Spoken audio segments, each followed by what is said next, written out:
So it goes back to the second string open and to the 9th fret of the D string.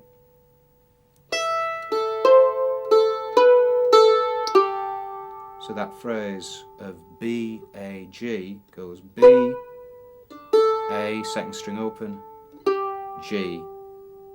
So the whole effect is like a jangling of bells all overlapping each other.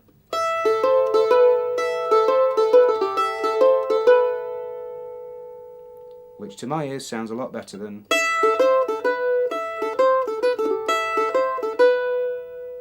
So let's play that again.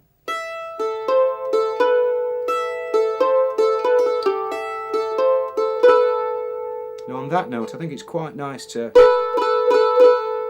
hit the second string open with that B that you're playing there on the 3rd string. It's a nice discord. Perhaps don't make too much of it, but...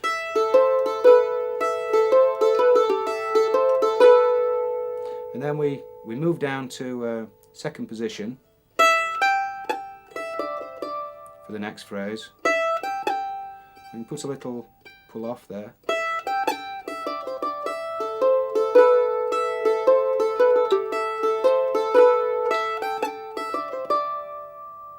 Then for the next part of the tune, we move up to 3rd position. Now here I'm using the same technique that I used in the first part of the tune. I could play that phrase, but it sounds nicer to have that E ringing out over the other 2 notes. So I'll play that again.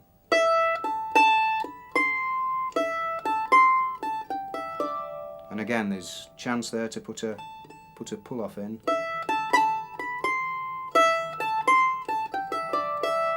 And here we can put in a low A rather than a high A. So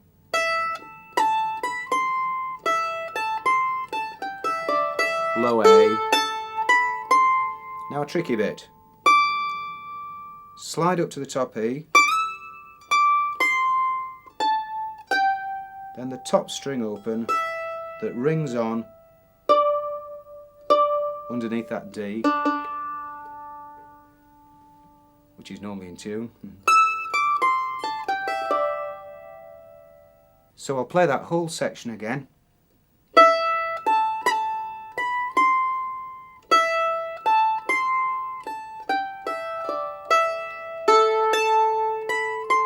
Slide,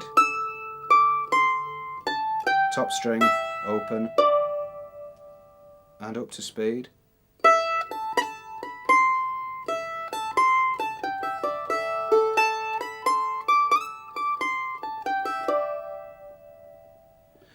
Now the 3rd section of the tune is tricky in a different way, because what I've tried to do is put a moving bass line, in as much as you can get a bass line on a mandolin, but a moving lower part against the melody in the top. So the actual melody just by itself would sound like this.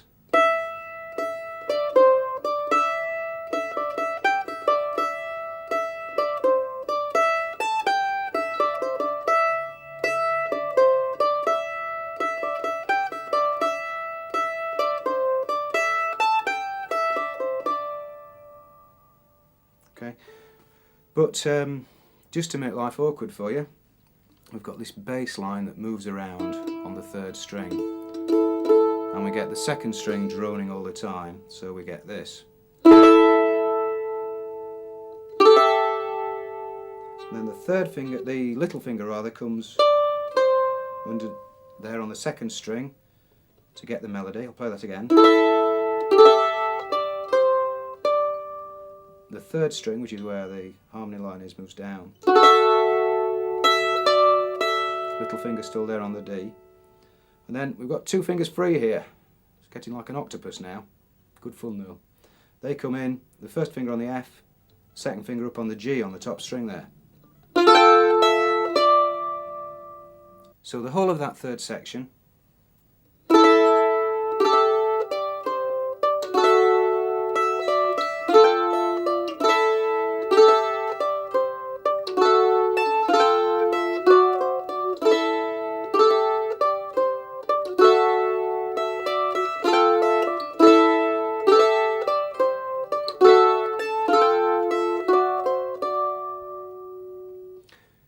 Now we're going to play the whole tune again, slower, so join in if you can.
Well, that tune was a little bit more up-tempo, and the reason I played it was to talk a little bit about plectrum technique.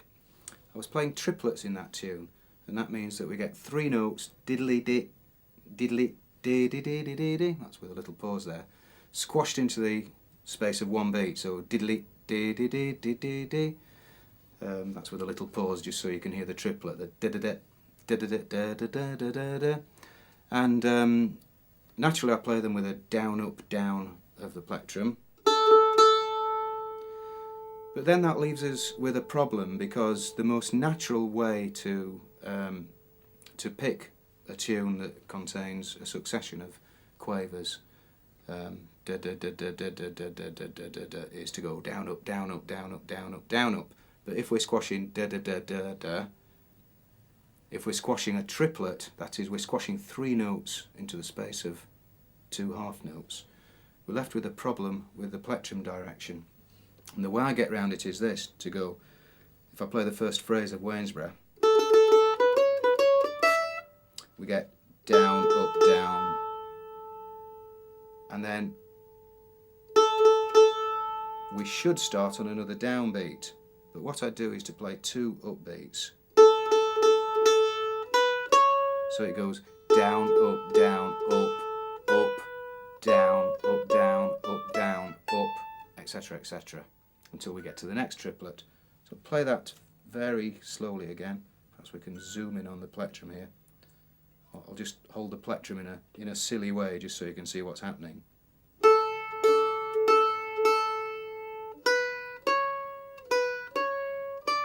So it's going down, up, down, up, down, up, down, up, etc. I'll hold the plectrum properly again. That's the standard way to get around triplets in the Gospel according to Simon Mayer.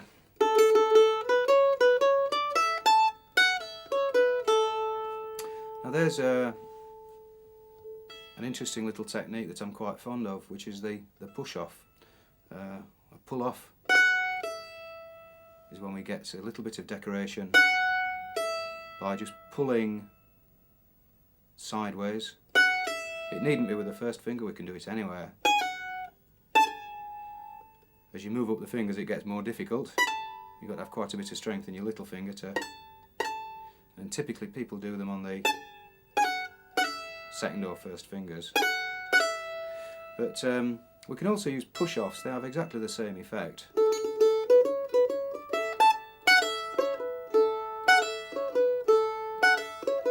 It just sends the fingers in the direction of the next note sometimes. That's with a pull-off, and it pulls the second finger away from where it's heading to, which is there. But a push-off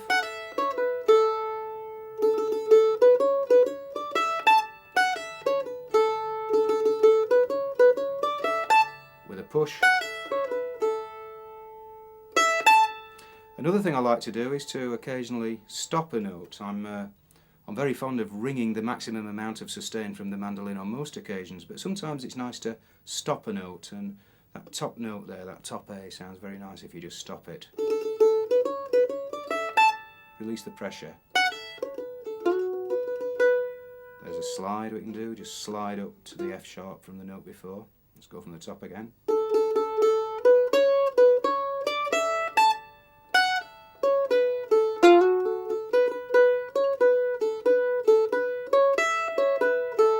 All adds shape to the tune. If I play it without all that decoration, we get quite a boring sound.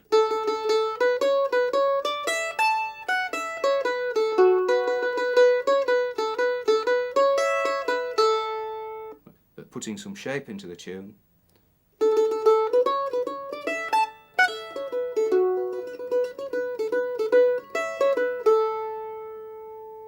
another technique there was to hammer on.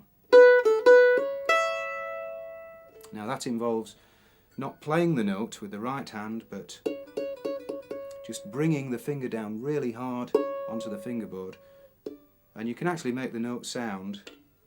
If the string is ringing from the note that you've plucked before, you can hammer the next finger down and take advantage of the fact that the string is still ringing.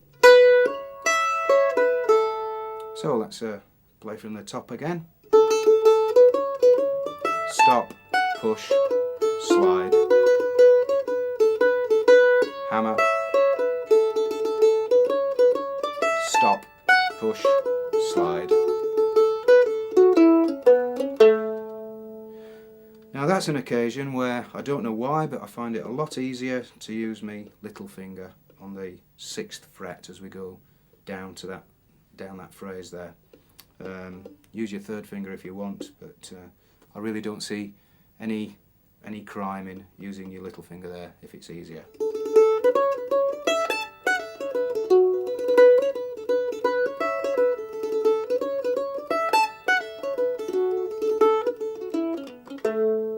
Now moving on to the second half of the tune, I like to start it with a slide up. So that's a whole tone slide. And then I like, just for the sake of symmetry, to slide down. Play that phrase in tempo.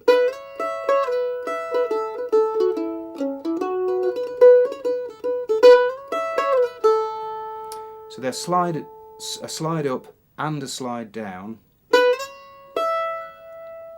and slide.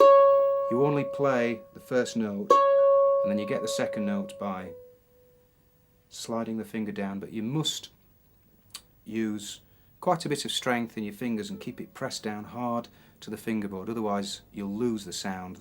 If you release the tension on your finger, the sound will die. It doesn't happen, so you've got to keep the finger pressed down to the fingerboard.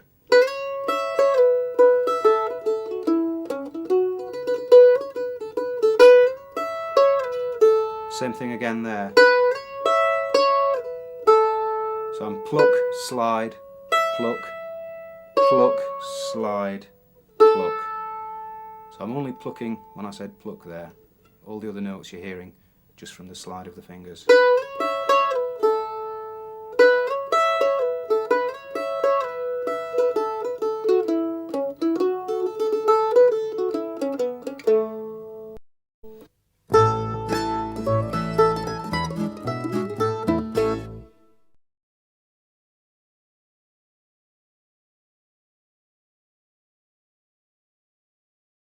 We're going to move on now to a really famous Scottish tune, the Atholl Highlanders. We'll play through it first.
Now this tune, I'm afraid, really is a bit of a finger buster. What I've tried to do is to imitate the drone of Scottish bagpipes. Not that the mandolin sounds remotely like a Scottish bagpipes, fortunately, or not, I don't know. But the note of A, it's in the key of A. And what I've tried to do is play most of the melody on the top two strings, but keep the note of A droning all the time with the little finger. Yes, I'm afraid the little finger, so this will toughen you up, on the 7th fret of the D string. So we get the note of A there, which is droning all the time underneath the top two strings. Now it's quite a problem really, because the little finger of course is the weakest one of the lot, and not only have you got to hold it down for the bulk of this tune, but you've got to make sure that the little finger doesn't touch the second string, because a lot of the melody is happening on the second string. So we'll go through the tune slowly. We could play the first phrase like this, but I've chosen to play it across 3 strings, so we get more of a drone effect. So we can start out by strumming across the top 3 strings.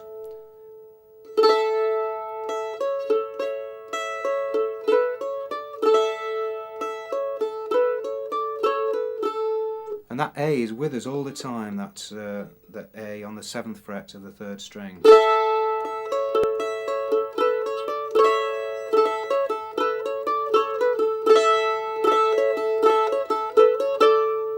And if your little finger's tired by now, you can relax. It's good to put a little pull off in there. Play the G sharp there on the 4th fret and immediately pull it off to get the F sharp. And to keep the drone effect going, you can keep that E going all the time while you play those last few notes. So here's the first phrase again.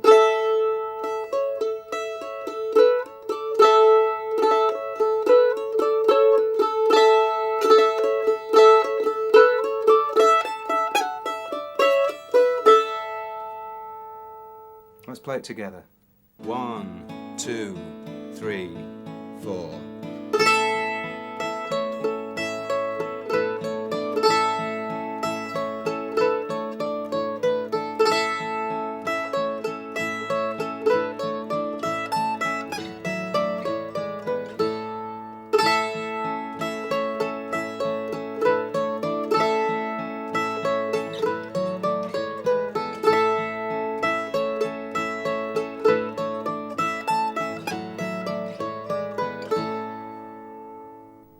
Now the second section of the tune, I'm afraid, is just as much of a finger buster.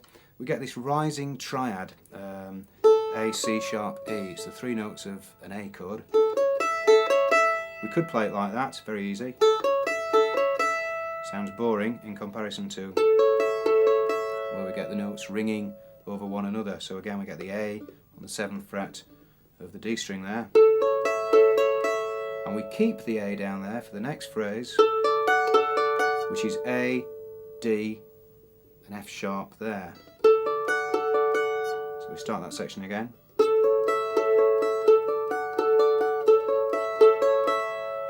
And we can keep the A there. It creates a discord there, but it's kind of nice.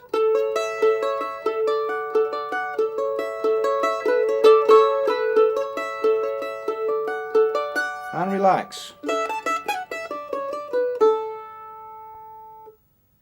So let's play that. 1, 2, 3, 4.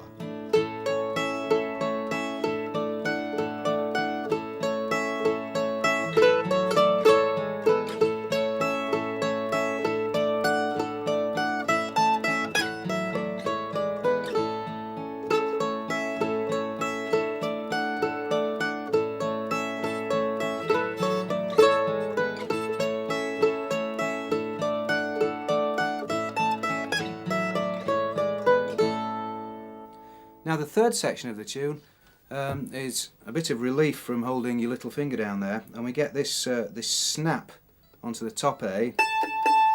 And I thought it might be a good idea, rather than pulling off, normally we just pull off if we do one from the note above. It sounds a bit more interesting if we pull off from a third above, so if we go up to the C sharp there. So rather than, we get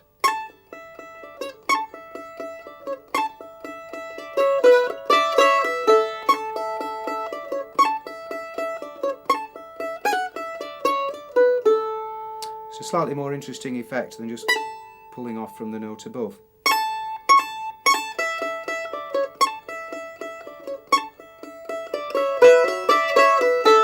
Keep the top string droning there.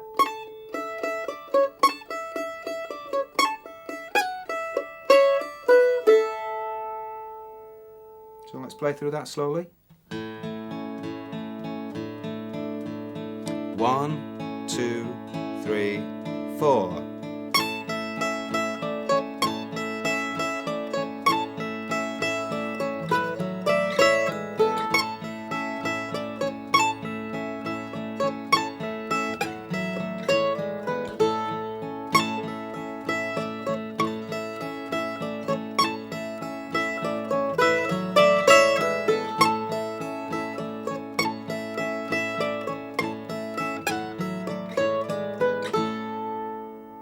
And now the last section, sorry about this, back to the little finger.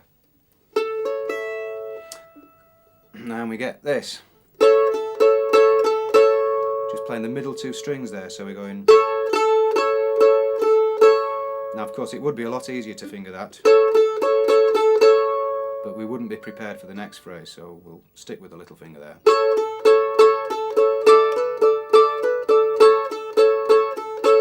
And then we're down to a G shape.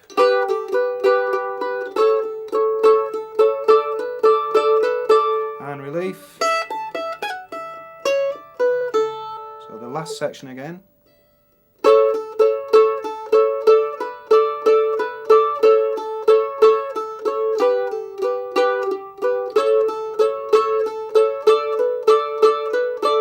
All that so far of that section was played on the middle two strings only, and then the final phrase.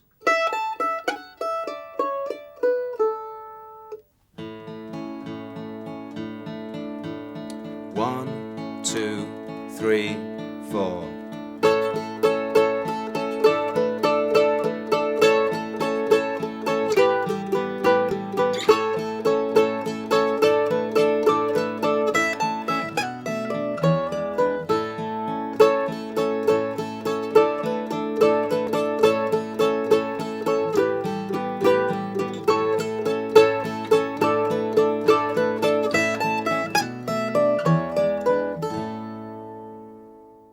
So that really is good practice for your little finger, but I must say that while you're practicing that, if you feel any aches and pains at all, stop.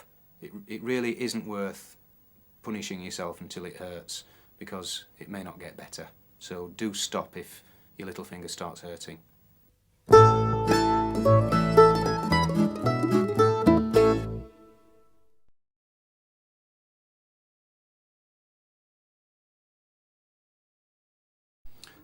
This next tune is a slow air that I learnt from the pianist Beryl Marriott, and it's one of my favourite tunes of the moment. And if you're watching this video in 100 years' time, it'll still be one of my favourite tunes. It's called The Dark and Slender Boy. It's not for the faint-hearted, it's really quite tricky, this one, even though it's a slow tune. I'll play through it for you.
The way the music is written out in the book is probably only a very rough guide to how it should be played, because you should pull the rhythm about as you feel it, put pauses in, and just express yourself. Let's go through it, looking at some of the technicalities. We start on a G chord. The general thing to remember throughout all this piece is that you should try and let the strings ring as long as possible. So we start on an octave G, G chord, put a little double push off there. Now the next note, D, I get with my fourth finger and I bring in a chord of B minor behind it by using the third finger flattened out to get the F sharp on the third string and the B on the fourth string. Bring in the B minor behind it. Up to a G with an E minor chord underneath it. E, B, G. G chord again. Push off. And chord of E minor there, which is B, E, B. The first finger is flattened out, so we get the we use the ball of the first finger rather than the tip to get the E and the B. Now I want to keep an E minor here, so I move up to third position and I get the notes of G, which is the actual melody note, and an E in the bottom there. I can't get the E on the third string because the third string is already in use. So carrying on. That's a D7 chord with the seventh in the bass, the note of C. Now there I do push me pull you, if you like.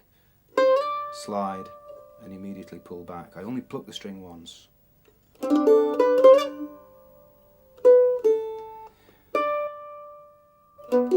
Bring in the B minor chord with behind it. Similar figure to earlier.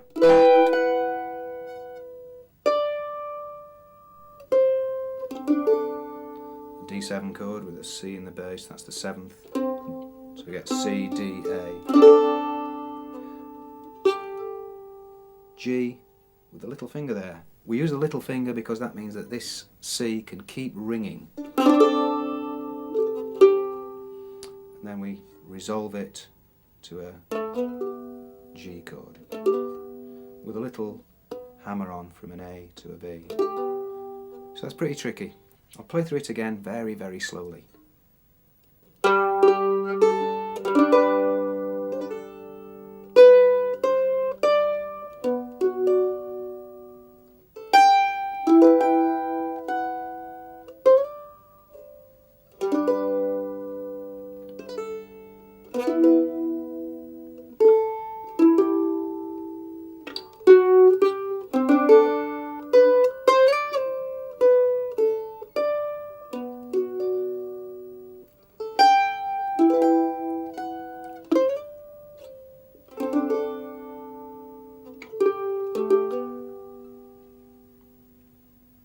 And then that repeats, and then the second half of the tune.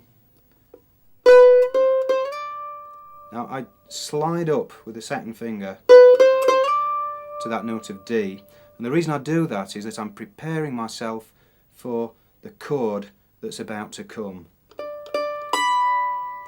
The melody goes right up to that top B, which I get with the little finger, and then I bring in this chord behind it. The second finger's already in place. That's actually a chord of B minor 7th. So, slide the second finger up. That's the melody note, the B up there.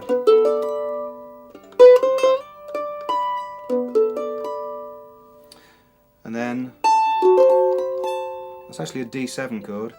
F sharp, C, A. An interesting chord because it's a D7 with no D in it. So the root note is actually missing from that chord. So it's, if you like, an implied D7. So moving on from that implied D7 to an E minor, and slide up to the B with the little finger. Hope that hurts you as much as it does me. So we can do a double pull off there.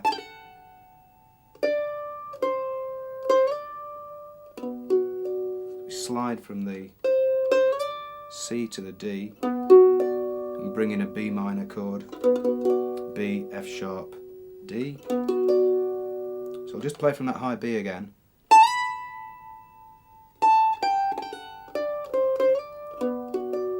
Carry on. And I like to put in a quick D bass note because we're on a D minor chord now and we can get that D in. Double pull off. Slide. And then we get another interesting chord. That is a B7 without a B. We've got a D sharp there, which is the third of a B chord. An A, which is the 7th.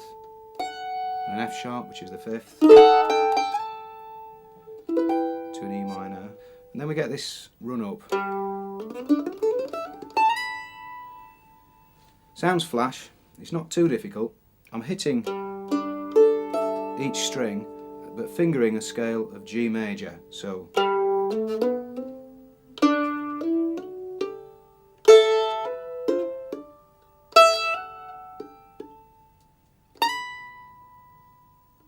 getting up to the top B with my little finger.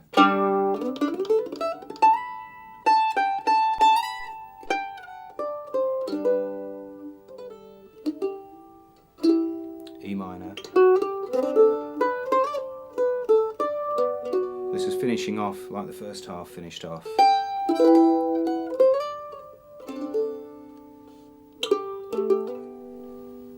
And then right at the end I just like to release my third finger and we get that bottom G sounding.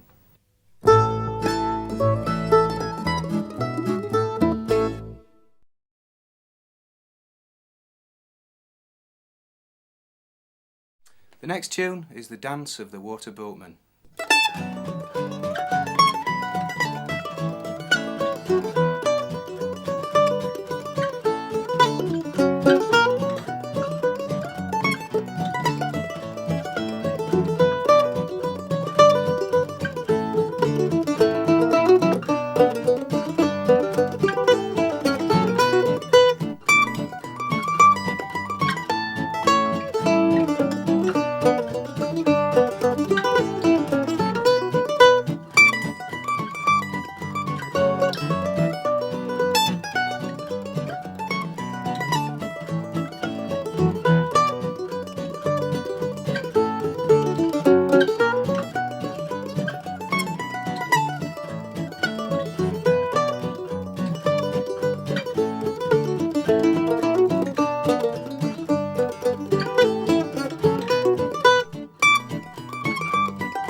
that's a reel, quite a tricky one, because most reels that we get to play on the mandolin are borrowed from the fiddle. The fiddle is, as you know, a far more prominent instrument in folk music than the mandolin. It's got a much longer tradition behind it, and most folk fiddle players tend to stay in first position, which is basically they don't go above a B on the top string. But we moved up to third position in that tune, and let's have a look how we did it, because this is a technique that I use quite a lot, and you might find it useful as you explore higher up the fingerboard of the mandolin. And it's a technique for moving fairly seamlessly from one position to another. So from first position up to third, we call it third position, when the first finger moves up to cover the 5th fret, and the fingers fall after it like that. So playing the tune very slowly.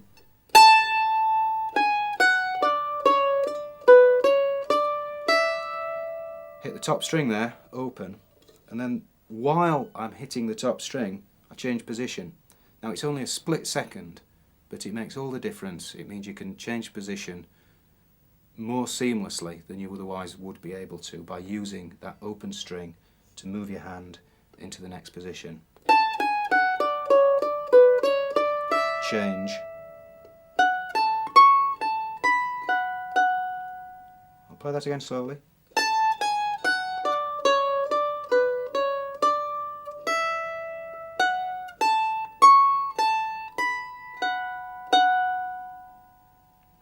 Carrying on. Good chance for a pull off there. Now here, play the top string open, and we change position, back down. Push off.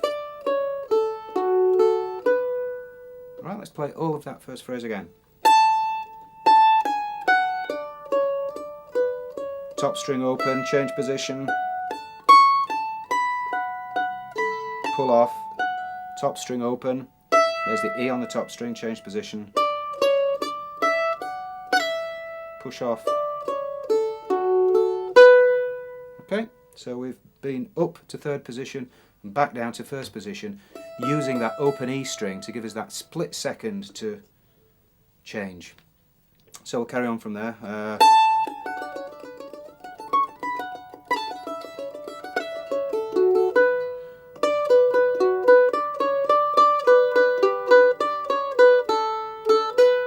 Push off. Little chord there, just a 2-note chord. F sharp, C sharp. Then we move into half position there, just to get those notes better.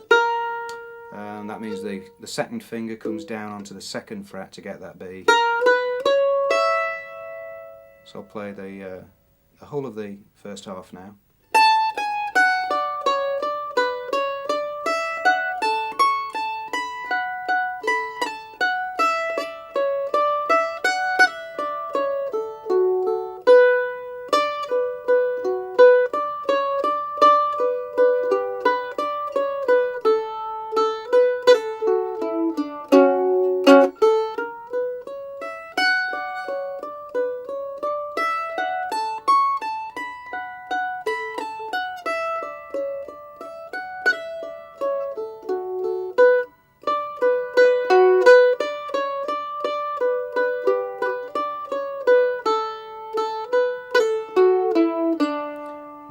Use the ball of the first finger to put across the bottom 2 strings to get the A and the E. Nice traditional sounding phrase. Then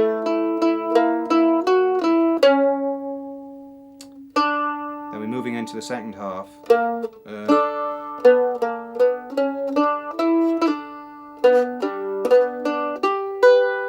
So.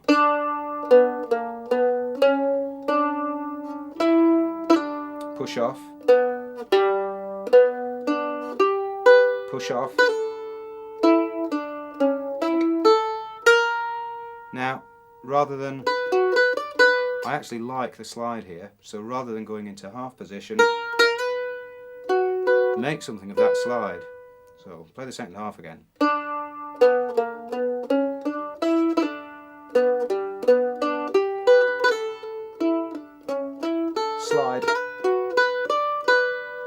Now, we move up, third finger on the 10th fret. It's not too difficult because we've just had a long note.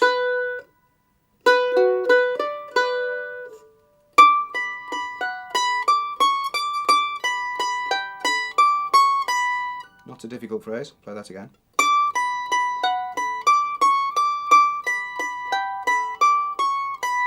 But then the next note is an A, and rather than get it either fingering it there or moving down to there, I like to use a harmonic. Now, harmonic is when you touch the string very lightly at the 12th fret. You can do it elsewhere, but we'll just do it at the 12th fret for now.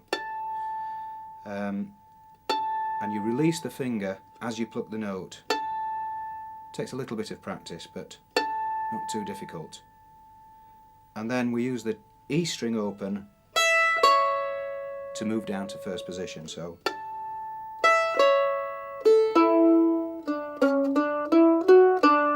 I'll just play that phrase again.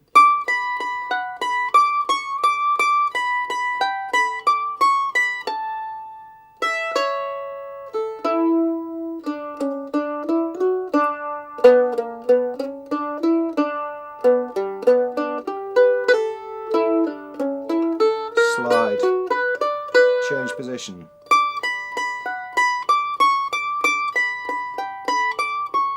And now that's an F sharp and a C sharp.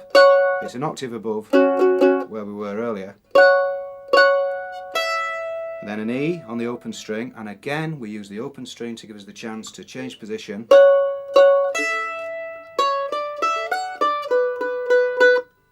And that's it. Let's play all the way through that slowly now.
Well, that's all for now.